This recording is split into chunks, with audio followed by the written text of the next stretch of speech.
Welcome to episode 5 of the 99 to Infinity Show. I am your host, Nigel Cooper. Got a dope episode for you guys today. I'm recording this on February 27th, so this is going to be the last episode for Black History Month. For our docket today, we got Rapsody's album Eve, Watch the Party Die versus Keeping the Party Lit. We're going to talk about Jay-Z and A$AP Rocky's cases, other music I've been listening to, and then my political take and the hip-hop homework. Let's get into it. Our album for this episode is Eve by Rapsody. It came out in 2019. It's 16 tracks, about an hour long. Normally we do a classic album to start the episodes, but I chose Eve by Rapsody because I feel like it's very relevant to the times. I think it's relevant to Black History Month, and I think more people should listen to it and talk about it. This album is a celebration of Black women, and every song on the track list is named after a woman that inspired Rapsody. My favorite songs on the album are Serena, Maya, and Sojourner featuring J. Cole. There's a lot of really dope elements throughout this album. On some of the songs that are named after musical artists, she samples those musical artists. So on the song Nina, she samples Nina Simone as well as Billie Holiday. On the song Aaliyah, she samples Aaliyah. On the song Afeni, she samples Tupac, Keep Your Head Up. There's a spoken word poet on the album named Raina Biddy. She appears 4 times on this project. I thought she was super dope. She's on the intro, she's on the outro, and she's on 2 songs in the middle of the album. As you would expect from any Rapsody album, the bars are high level. On the song Cleo, she's channeling the energy of Cleo from Set It Off. Fire. The song Whoopi, I wish Doechii collabed on this song, but she's rapping really well. Her second verse on the song Tyra is one of my favorites on the album, and the song itself is an ode to Black women's beauty. I can't pronounce this name. I think it's Ibtihaj, I believe. This song is inspired by Wu-Tang Clan, and it has a GZA feature, and she's going bar for bar with someone from Wu-Tang. That's crazy. She also has a song with Sir on the hook, and Jid has a feature on it, and they're both rapping super well. And then the song with J. Cole called Sojourner, both of them phenomenal. J. Cole gave a great verse. The outro track Afeni is a powerful song. The first verse is like a love letter to Black men, and the second verse is a love letter to Black women. The hook is Keep Your Head Up by Tupac, and then it has a spoken word outro by Raina Biddy. All in all, this is a phenomenal project. For me personally, out of the 16 songs, there was only 2 skips. I'm not going to tell you which songs because they may not be skips for you. But I definitely recommend taking time out of your day to listen to this project or listen to it while you're driving because it's super dope. For our next classic hip hop album, let's take it to Texas, Port Arthur, Texas, and do UGK Riding Dirty. Now let's talk about the meat and potatoes of today's episode. Watch the Party Die versus Keep the Party Lit.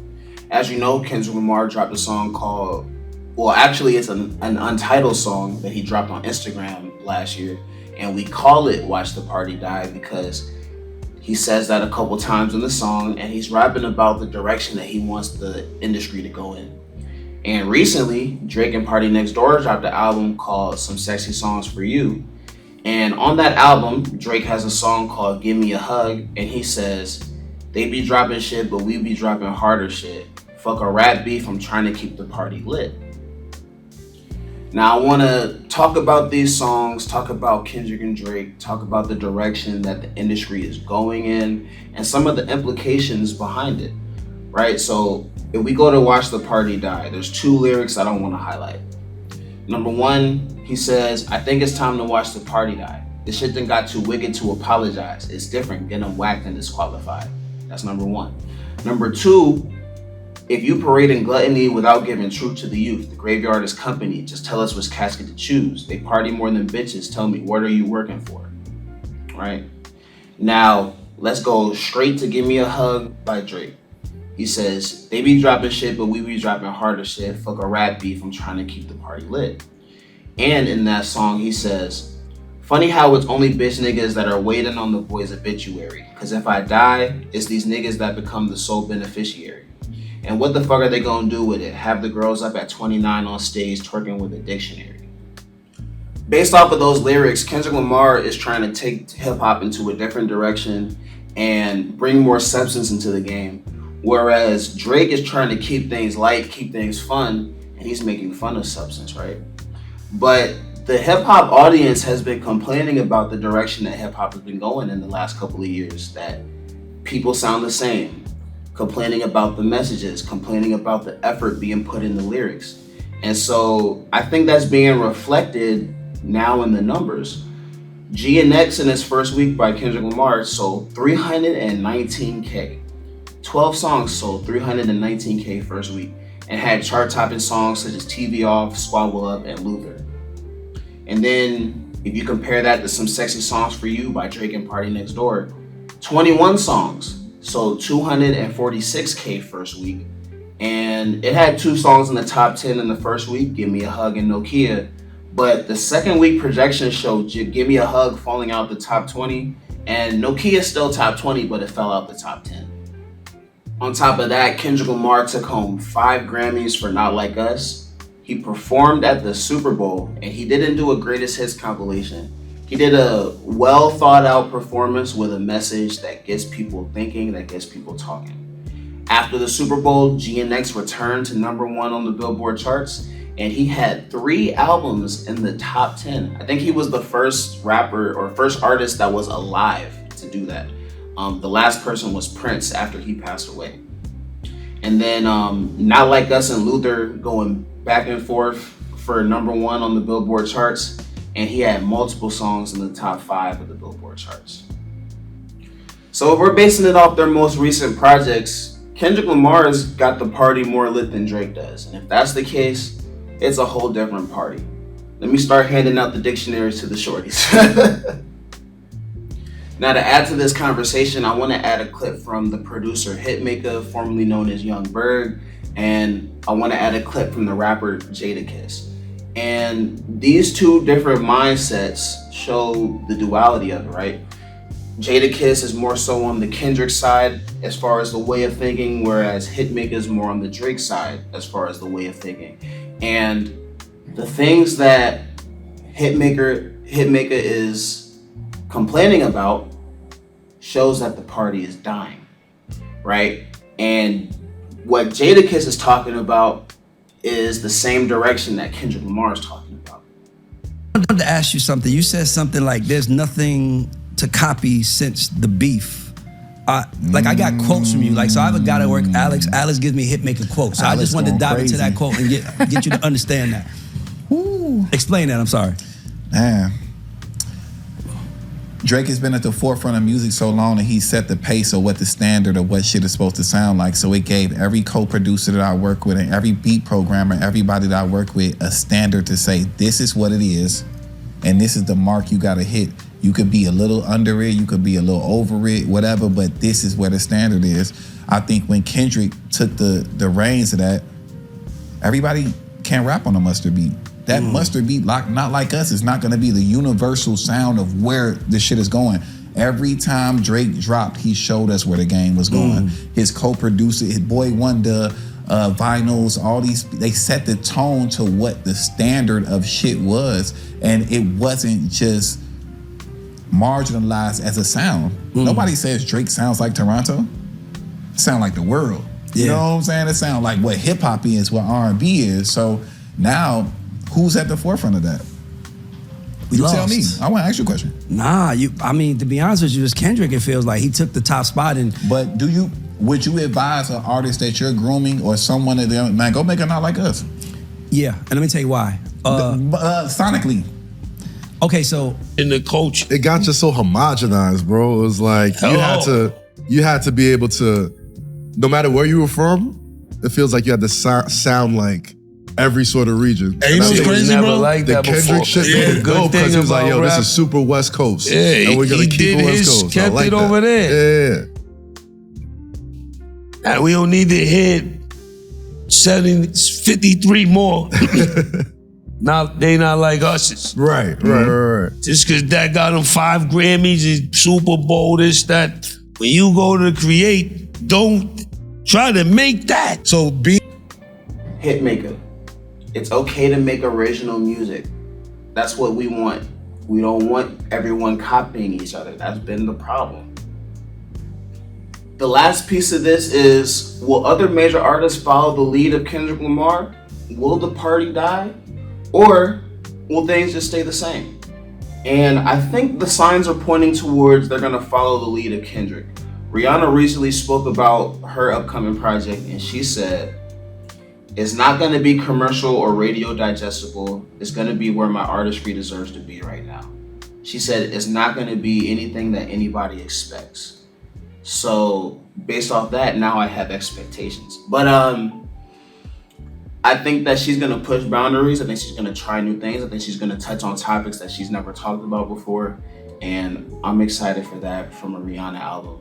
And if Rihanna does it, I think a lot of people are gonna do it. Now let's segue off of Rihanna and talk about A$AP Rocky and Jay-Z, both of whom beat some pretty serious cases. Rocky had a criminal case where he was facing 20 years in prison for allegedly shooting his friend A$AP Rocky, who now goes by Telly. And Jay-Z, he had a case that was alleging that he did something to a 13-year-old girl back in the day. Now, Rocky got found not guilty. As soon as he heard that, he jumped into Rihanna's arms. That's crazy. I would have did the same thing. I need you to rap about that, bro. And then Jay-Z, his case got dismissed, and he's countersuing the lawyer that brought the case because a lot of the information was just completely fabricated. And Jay-Z says that that lawyer couldn't have done his due diligence on the case because so much was wrong. I'm very happy for both of them. I hope Rocky drops Don't Be Dumb soon. And for Jay-Z, he's got some work to do to clear his name. A lot of people are going to hold on to those accusations, even though the case got dismissed because there was a lot of fabrications in that story. People are still going to believe the accusations. So that's why he's countersuing Tony Busby. We'll find out the results of that. Now let's talk about some of the other music I've been listening to recently. I got 3 hip-hop albums and 2 R&B albums. For the hip-hop, Larry June, 2 Chainz, and Alchemist dropped an album called Life is Beautiful. No skips. It's a great listen. Grown man raps. My favorite songs are I Been, Epiphany, John Pruve, Life is Beautiful, Bad Choices, and LLC. Production is great. 2 Chainz rapping his ass off. Larry June is flowing, saying fly shit. It's a great project. Westside Gunn, 12. My favorite song on the project is Dump World. 055 is super dope. Health Science, Vert, Gumbo Yaya. My favorite guy on this album, obviously besides Westside Gunn and Stove God, is Brother Tom Sos, or Brother Tom SOS. I'm not sure, but he's on Health Science and Gumbo Yaya. Killed it.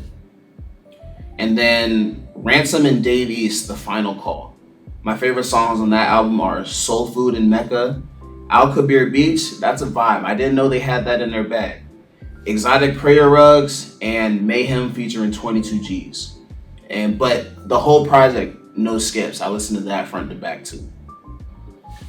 On the R&B tip, Mereba dropped an album called The Breeze Grew a Fire. Great album. My favorite songs are Phone Me, Spirit Guiding, Starlight, and White Doves.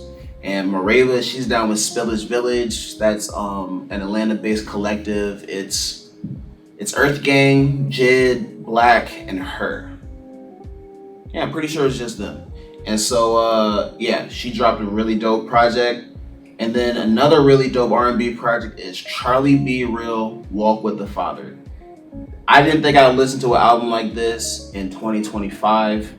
This sounds like Curtis Mayfield. You feel me? So, my favorite songs on this project is My Only One, Energy, Never Gonna Take Away My Love, Don't Wanna Get Up, and Keep It Pushing. There's one more album that I want to speak on, and that's The Weeknd's Hurry Up Tomorrow, just because it's at the top of my rotation. I can't stop listening to it. It really feels like 2025 Michael Jackson. Now let's get into my political take. I've been seeing this on Twitter. People are really arguing about this, and it's really upsetting me. There's a large group of Black people that believe we were better off during segregation and that we would be better off today if we didn't fight for certain things during the civil rights movement. And I think that is so ignorant and an uneducated opinion. If you share that opinion, I'm sorry. I'm not calling you stupid, but I am saying that you might want to read up on home ownership, read up on Jim Crow laws, read up on what was really going on back in the day. And while yes, back in the day we had Black Wall Streets in Tulsa, Oklahoma, Richmond, Virginia, I think Wilmington, North Carolina, and there was a couple other communities sprinkled around the United States. Each and every one of those communities was either massacred or sabotaged by the white people around them. And that's a trend that would not have stopped. On top of that, the average black person was not doing okay back in the day. Sharecropping was still a thing. Convict leasing was still a thing, is still a thing to this day. And it was a lot more prevalent back then. Wages for black people were not good. Bruh, if things were so good, they would not have been boycotting. If things were so good, they would not have marched on Washington. When Martin Luther King led the March on Washington, do y'all know what that was for? It was for jobs, because we didn't have enough capital to own big businesses and hire our own. We still don't, but we definitely didn't back then. And white people were legally allowed to not hire us for the color of our skin. I definitely implore you to go read up on the civil rights movement, on segregation, on Jim Crow, and the black dollar during that time frame, because I guarantee you things are a lot better today than they were back then. And I do agree that the black household, the black family unit was stronger back then, but that has less to do with integration and more to do with United States economic policy and them flooding our communities with crack. That has way more to do with the dissolution of the black family as opposed to integration and the civil rights movement. Now let's get into the hip hop homework. Episode 4's homework was to find songs that sampled artists from the Chitlin circuit and from the Harlem Renaissance. And so I made a 16 song playlist that features Aretha Franklin, Billie Holiday, Duke Ellington, Al Green, B.B. King, Bobby Bland, Ray Charles, and Nina Simone. And I'm gonna put it on YouTube. If anybody wants to listen to it, that's dope. If you want to add to it, even better. For our next hip hop homework, instead of listening, let's write a little bit. Let's do some poetry. Flex your pen a little bit. So write 8 bars, write 16 bars, whatever you're comfortable with. But yeah, let's write something. Let's get creative. Thank you for watching this episode of the 99 Till Infinity Show. Please leave a like, comment, subscribe, and I'll catch you on the next episode.